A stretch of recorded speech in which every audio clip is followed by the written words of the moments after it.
Hi everybody, welcome to the channel. Last week my first ever attempt at running a Kickstarter campaign failed. It had been clear for a few weeks that it wasn't going to succeed, and while the whole process was an interesting learning experience, failure still brought a mixture of emotions. It's certainly not the end of the world, and I'm incredibly grateful to everyone who offered support to the project, but its failure did leave me with a sense of disappointment, a bruised ego, and a little embarrassed. I put myself out there, popped my head above the parapet, so to speak, tried to stand out from the crowd, and failed.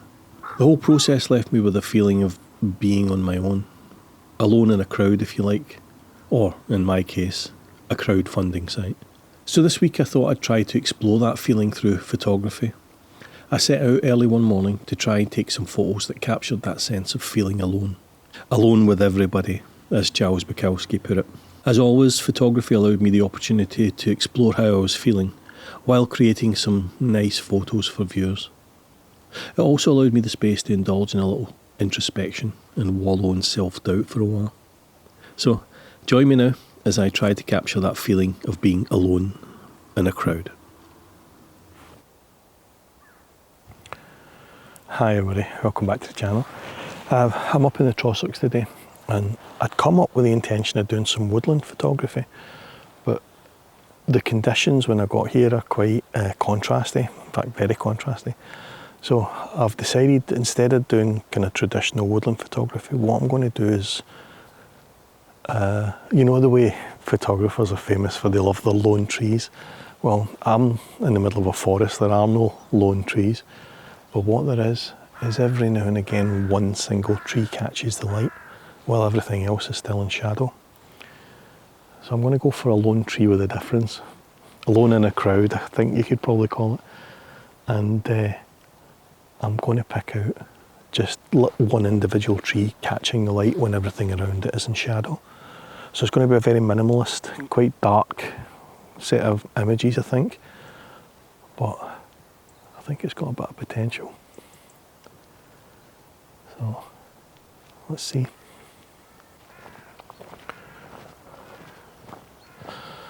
Now, this isn't actually where I'd planned to stop, but as I got to this point, I noticed that beautiful light hitting the edge of the little peninsula there. So I thought I would come down and see if I could grab a shot or two while we've still got this beautiful light. So I'm going to quickly set up. I'm going to use a 70 to 300mm lens so I can pretty much fill the frame with that beautiful light, and yeah, we'll see what we can create. Right, these little three trees here that are just catching the light and the reflections has really just caught my eye. So what I've done is I've zoomed in on the three of them, and I'm going quite tight. As you can see, we've still got some fallen leaves catching the light as well, so that's breaking up that foreground again, and those reflections and the way that those trees are just standing out, plus you've got a little bit of a colour contrast there, haven't you? You've got the orange of these first two trees and then the green of the fir next to it. I think that's absolutely gorgeous. There's a fourth one just starting to catch the light there as the sun comes round, but these three, I think, absolutely beautiful. I'm going to go in reasonably tight, try and fill the frame with them. Make sure I include some of these leaves on the surface of the loch that are catching the light.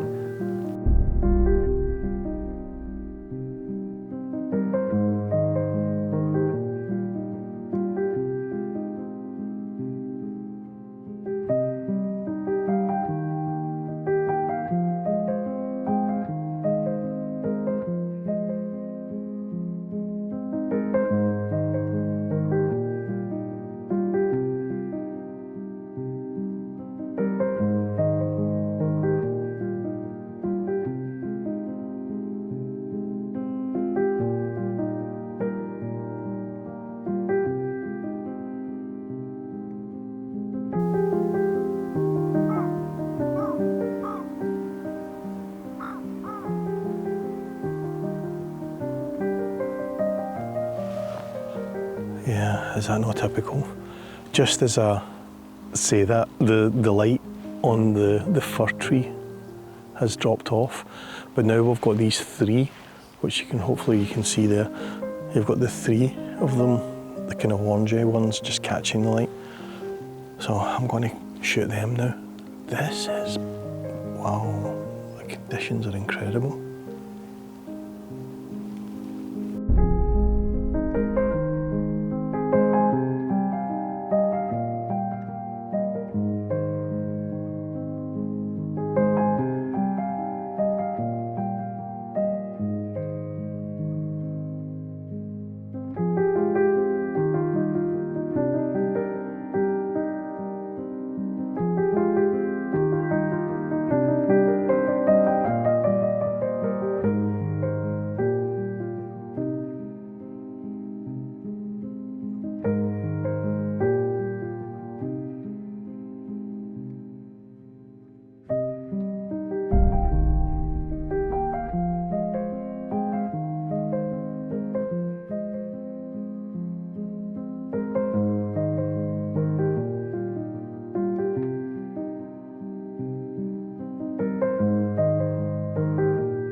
Would you look at this? I don't think this camera will pick it up, so I'll show you on the back of the camera here. Yeah, what we've got is there's a boathouse down there, and as you can see, that's where I've focused on. You've got these beautiful reeds along the bottom of the frame, just catching the light, and the trees behind the boathouse are catching the light as well. And the whole thing just looks so dreamy, and it's almost like kind of soft focus. It looks like a painting. If I had to sum it up in one phrase, it looks like a painting on the back of the camera there. And the light is just phenomenal. I've taken a shot where I focused on the boathouse, but I think I might take a shot as well where I focused on the foreground reeds, because I suspect they're going to be out of focus in the main shot. Even though, well, I'm only shooting at f/16. And that might help a little bit with the depth of field, but I'll take a couple of shots just in case.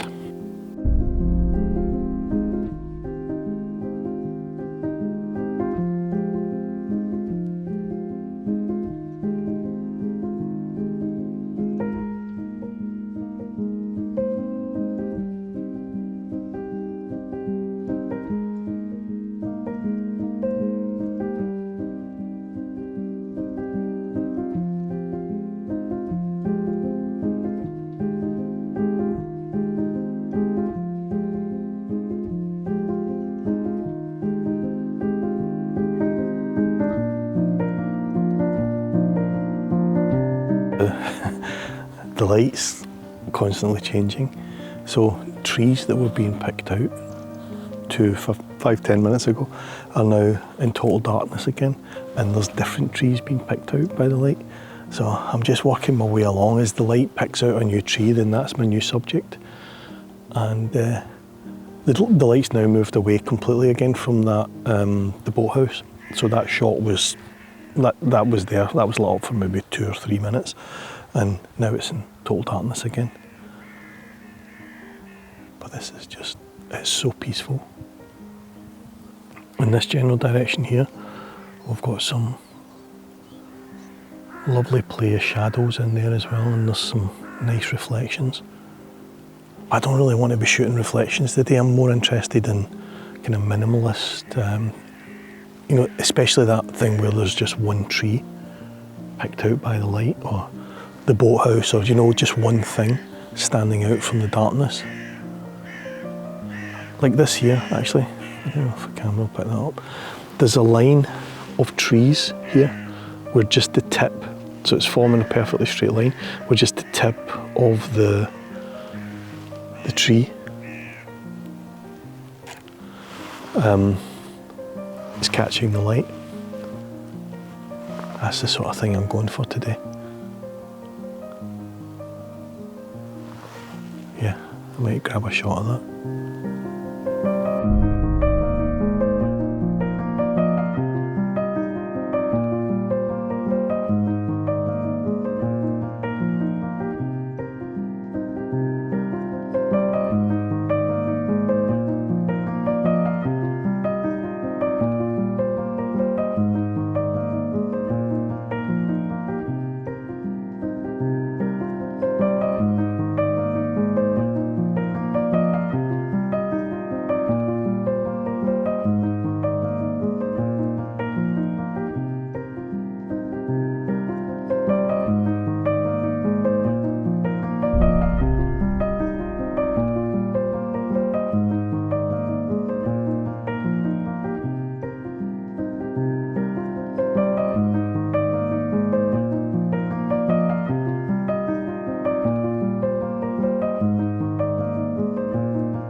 Right, so what I'm doing here is I'm really just focusing on this end of the peninsula there. Is that a peninsula? An outcrop? I don't know what that is. Anyway, I'm focused on that. And I'm throwing all of this background into darkness because I'm exposing for the highlight. And the highlight is just where the light is hitting these silver birch trees, and that's the brightest part of the scene. So I'm focusing on that and I'm exposing for that. The consequence of that is that the background is thrown pretty much into complete darkness, with the exception of these tips of the trees and the reflections and those leaves which are lying on the surface.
Hope you enjoyed the video. Don't forget to give us a little thumbs up if you did. Leave a comment, and if you haven't hit subscribe yet, then consider doing that. We're getting close to 3,000, so it'd be nice to hit that particular milestone soon. But in the meantime, thanks for watching. I'll catch you in the next one. Cheers, bye. Oh, and if you're interested to know what's next for the Transient Moments project, instead of crowdfunding the book, I'm going to order a limited edition print run instead. You can pre-order a copy from my website, and the pre-order offer is only available until December 31st, 2025. Anyone who pre-orders the book before then will receive a limited edition signed and numbered copy and a handwritten thank you note from me. There's a link to the pre-order in the description below.